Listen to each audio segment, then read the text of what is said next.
Welcome to 1000 PS, welcome to the new Fantic 500, new for 2025. Now this is solely an off-road test just because it's fun to ride off-road.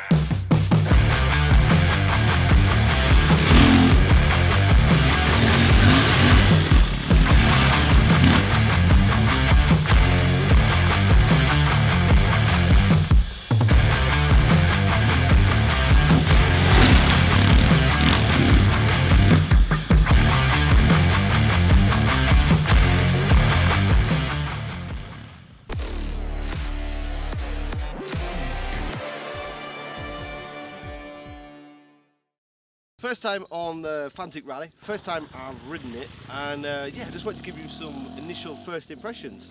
It's really light, really lightweight, quite small, as in narrow, quite agile, little 450 single cylinder engine which is quite plucky, it's quite punchy, I think it looks fantastic. In terms of seat height, for me as a short rider, it's quite tall and the side stand is quite short, so every time you park it off-road it feels like it's going to fall over and damage that beautiful paintwork. In terms of riding position when you're riding off-road, to me it feels like the bars are just a little bit too low, and I'm the short rider, I'm only like 5'6", 5'7", and the bars are a little bit low, and there's not a lot of room, you're always hitting the fuel tank. And I think the mudguard is more of a kind of an Italian fashion statement rather than anything that detracts the mud from hitting the bike, because I've only tickled the bike in second and third gear and I am absolutely blattered. And we've done 10 kilometers, yet all the rest of the bikes still look good. So either the mudguards don't work or the rest of the team keep roostering me, but either way I'm absolutely filthy. The dash says it has modes. It has a street and it has a off-road or all-terrain mode. However, that doesn't work, there's just a street mode. And to turn the ABS off, we've not managed to do that yet, but it's going to be a long press on the ABS. But you still have ABS on the front, it only deactivates ABS on the rear.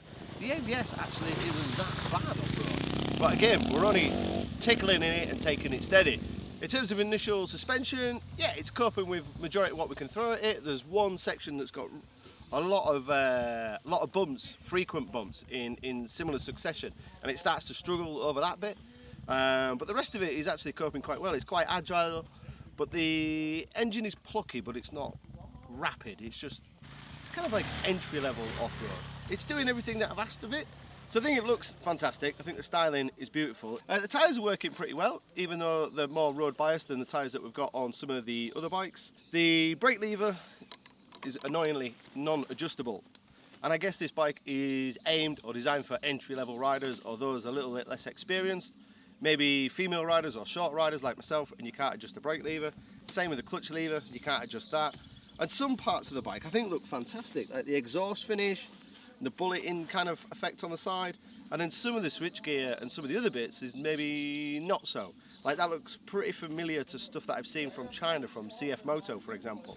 So it's kind of like this weird contrast of some parts of it I go, yeah, that looks really trick and really nice and it's got an Italian feel and an Italian style to it. And then you scratch a little bit of the surface and you go, didn't they get those switchgear from China? I aren't too sure. But anyway, let's go give it another blast, see if we can get even more mud.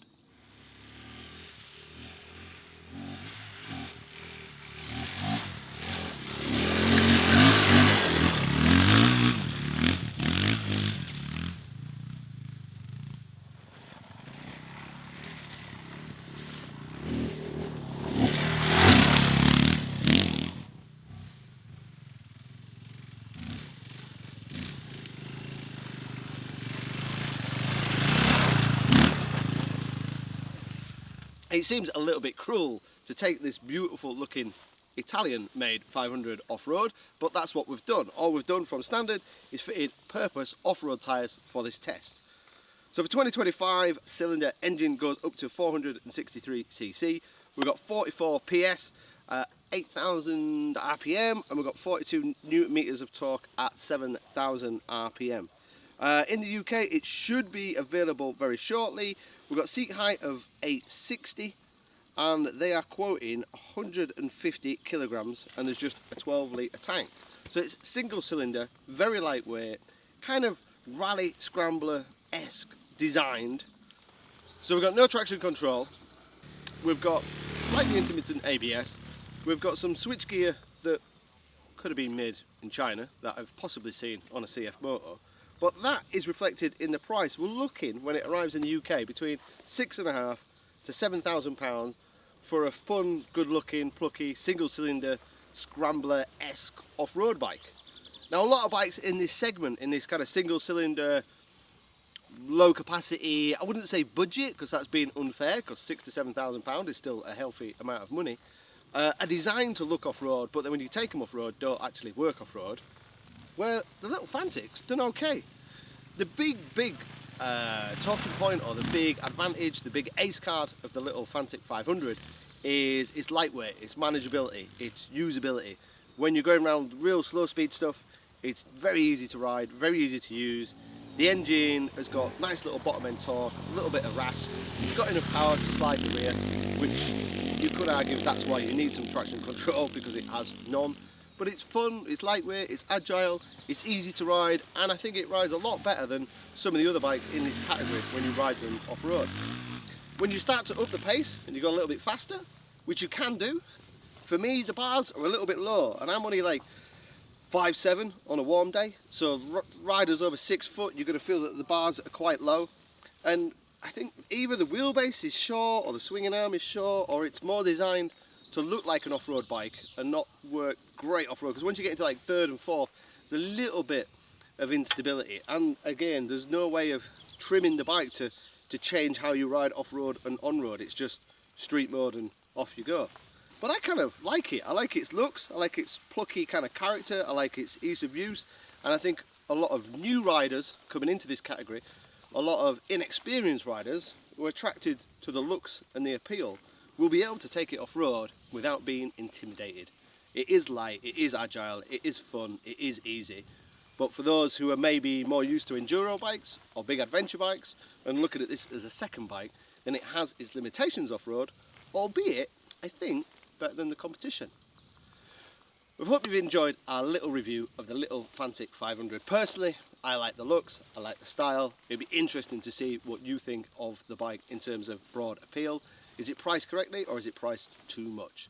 If you want any more technical questions, you want to know suspension travel, wheel travel, size of wheels and what tyres were fitted, fire the questions below. Me or one of the team will get back to you as soon as we can.